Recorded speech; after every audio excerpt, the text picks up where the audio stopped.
Welcome back to the Coaching Clubhouse with Adrian Last. Hello, I'm Adrian Last. This is another episode in the podcast series all about coaching, and it's great to see you back here in the Clubhouse. Thanks for joining me. Now, I'm recording this today on a lovely sunny London day in June where the pollen count is very high and I'm slightly suffering with the hay fever. If you're listening to this, you probably wouldn't notice, but if you're watching, that's why I've got these slightly puffy eyes here. Anyway, on to today's episode, and I'm featuring three guests who will be giving their perspective about redundancy, how coaching can support, and how burnout can also be a watch out for us at this time. Now, I work most of my week in the global media and entertainment industry, and we've seen consolidation, cost cutting, and seismic changes to the industry over recent years. That has inevitably resulted in job losses and the very real thing of redundancies in many organisations. But it's not just this sector, of course. I hear from people across many different industries how restructures are affecting people, and what was thought to be a secure job suddenly became very insecure. I've been through it myself a few occasions during my career. Early on, I narrowly escaped a swathe of redundancies at a publishing company I was working for. You'll have seen this situation yourself probably. Many colleagues were called to a room one by one. Most came out of the room knowing they were unlikely to have a job going forwards. Luckily, I wasn't one of them. That brought some mixed emotions. There was a bit of relief there that I wasn't one of them. I felt upset, obviously sorry for those affected. And then another early experience I had of restructures and redundancy literally could have come straight out of the TV series The Office. The boss sat round the table. He told everybody that our team would be safe. We were driving revenues and profit, doing a solid job, and other such things. Go forwards 3 months. Most of the team were in consultation. Now, if you take a look on LinkedIn, it shows redundancy is affecting so many people. Maybe you're one of them, and you're either part of restructuring or a consultation process. You might be working your notice before your role is redundant, or you've been out of work for some time due to redundancy. Today, we're going to hear from three guests, as I said, with their own stories and their own take. And of course, because this is a coaching podcast, we'll hear how coaching can support you or people you know in times of redundancy. In fact, on that point, I've worked with a number of brilliant people over the last 18 months who are either facing redundancy, who wanted career coaching, or they wanted a coaching partner for finding a new role. So it can definitely be supportive. In 2024, I had a really good conversation with Dr Jess Tayel. Her work has impacted many people. She's known as a brilliant and revolutionary transformation, change and leadership mentor and coach. She made me think differently about redundancy. My own experiences were basically to go straight to the point of, well, if it happens to me, how am I going to pay my mortgage and my kids' clothes? And a bit of a negative mindset. But Jess's words had an impact on me during that conversation with a perspective that I would have appreciated myself back in those difficult times where I was in roles that were possibly facing redundancy. I asked Jess about how coaching can play its part then, and particularly where resilience and positivity become important. The one thing I'd say before starting to talk about this in a bit more depth is that you are not your job. Losing a job is just an event, but it doesn't make you less of a professional or a leader or a person because you've lost the job. In many cases, this is an opportunity for you to look at what is it that you really want and go for it. I'm not discounting the emotions that comes with it, from sometimes feeling betrayed, feeling angry, feeling sad, shocked. We're all humans, and these are very, very human feelings, and we should acknowledge them and give them time, give ourselves time to process them.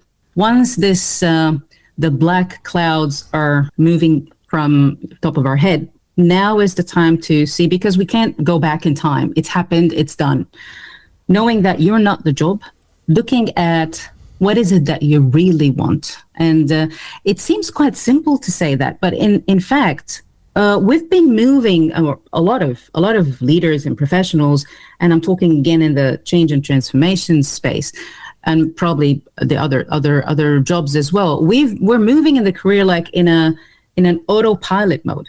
this project manager, then a senior project manager, then maybe a program manager, then move to a contract, then this, then that. And it all was driven by the market rather than an intentional decision of this is how I want to be known for. This is what I want to be. And this might be an opportunity for you to look and reinvent how you see yourself first. How do you explain when somebody tells you, so tell me what you do, what is it that you say? The other thing that's also very important, and this kind of applies maybe to all corporate jobs, is that we don't pay that much attention to our brand. We don't pay that. We do the job basically, but what is the brand? How do people talk about you? What is your presence, online presence?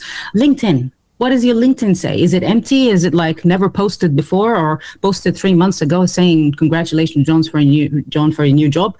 Like, what does it say? Where's your essence? Where's your essence showing? Where is your IP, your intellectual property, your thought leadership? What are you doing with this? Do you have an opinion on things? You don't want to be vanilla. You want to be opinionating people sometimes. You want to show that this is what I stand for.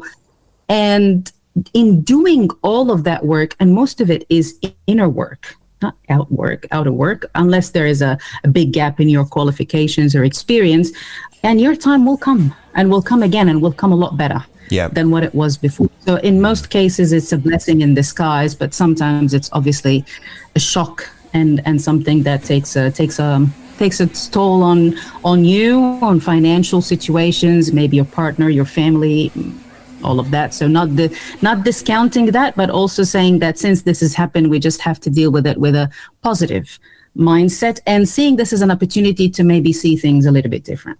I love two quotes in particular from Jess there. You are not your job, and your time will come, and it will come a lot better. We'll hear more from Jess in a bit. Last month in the Coaching Clubhouse, I spoke to Matt Scarff, ICF-ACC qualified coach and managing director at BAFTA Albert. And I asked him for his perspective about redundancy and how coaching can support. It's always a shock. I've been made redundant twice in my career. Once at ITV back in 1998. You don't look old enough, Matt. Thank you. Quick. Well done. That's good. Yeah. And also, I was made redundant at Sky. And both were shocks. And both were shocks partly because my father, he was a civil servant and he had a job for life pretty much. So actually hearing about redundancy was almost it's sort of like a dirty word. That's not the case anymore, and it's certainly not the case in the industry we work in and the media industry. But I think it's still a shock, and I think that you just need, if you are being made redundant or you're going through that, or you think you might be, is understanding that you will go through the change curve. There is the grief that comes with it. There's the shock, there's the grief, there's the acceptance, and there's the moving on. And I think coaching is often given as part of a redundancy package. If you're with an organization, like Sky, for example, I know that because it was offered to me. Take it if it's being offered, because you never know who you're going to connect with, but also that connects you with other people in the industry. And there's usually really good tips that they can offer to help you, even if it's like CV writing, sort of basic hygiene around LinkedIn profiles, what to do, what not to do.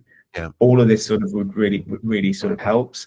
But I think there's no denying that when you leave an organization, I think part of your identity is left behind as well. And I chose to leave ITV the most recent time, sort of like in 2022, it was my decision. But actually, I wasn't prepared for the fact that I was no longer the director of ITV Creative and Media. I felt literally, I've said this before, but I felt like I was Superman that went in and had all of his powers taken away from him, and then he was a human being, but I couldn't fly anymore. But it's so not true. Everything is still there. It's just you have to access it in a slightly different way. And that's where coaching can really help, because it's reminding you of all the skills and all the brilliant things that you've got inside you that you can apply to the next job. And it's great to have a spring clean on your employment. I'm not joking, right? You know, I didn't think I'd ever be working at BAFTA, but I'm working in a great organization that is known the world over, that has a relationship with film and TV and games. And I'm also helping to save the planet, or trying to anyway, leading a sustainability business for BAFTA, with an incredible team. So those doors, as much as they may feel closed and slightly scary, you know, what's going on behind them, can have great opportunities too. That's a lovely perspective. Is it too nice? I mean, it feels a bit too picture perfect, but I think I've also had like really dark times where just thinking, you know, am I going to work again? Is what I'm doing the right thing? Should I have left ITV? You know, now I'm sort of, I'm quite comfortable with it, right? But there were times where I was just thinking, oh my God, how am I going to survive? I particularly liked Matt's comment there about how the closing doors of one job, although can feel uncertain and scary, can also create great opportunities too. It's something that I've seen with colleagues and people I've coached over the years. But what specifically can we do if we're facing that redundancy situation? How can coaching be a support? Here's Dr. Jess Tayel again. I guess the first thing with coaching is that, first of all, to acknowledge the emotions that comes with redundancy and allowing you to settle into them and accept that level of acceptance. Yeah. The second thing is to help you redefine you. Redefine you as in, how do you see yourself? Reframe what you do and look for transferable skills and knowledge that you have, and collect. It's almost like dismantle your entire experience and reconnect them again in a way that points to your future, not more of the same. Yeah. Yeah. And the other thing that it also helps with is, how do I become known? A lot of the great leaders that I work with are the world's best kept secret. They're amazing. They're doing amazing stuff at where they are at and their job. And no one knows who they are. Really? And I'm not saying become a celebrity, but even their LinkedIn there's no presence. There's nothing. Like you wouldn't even know that they exist. Presence is important. It's like having a shop with great goods inside, but the shop front is horrible. Like no one would get in.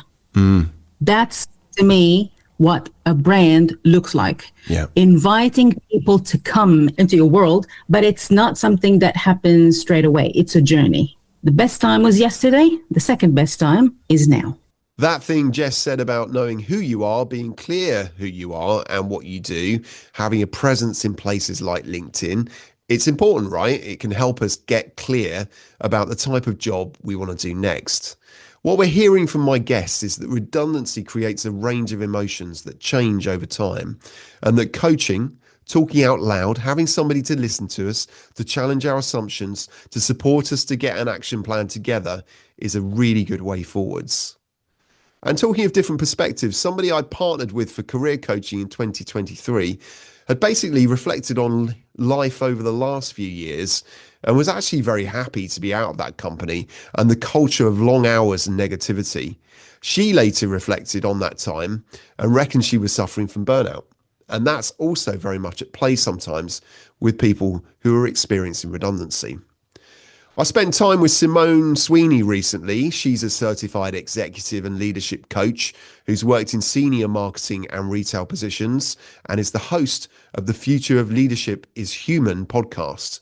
Let's hear her view on why home life is more important than ever. COVID almost brought into sharp relief something that everyone has realized lately, is that there are very blurry lines these days between work and home. Even if we are on holiday, if you're not actively checking your email and thinking about it, or issuing instructions and straight on to work when you get back, you're probably thinking about it. We can't just divorce ourselves from the reality.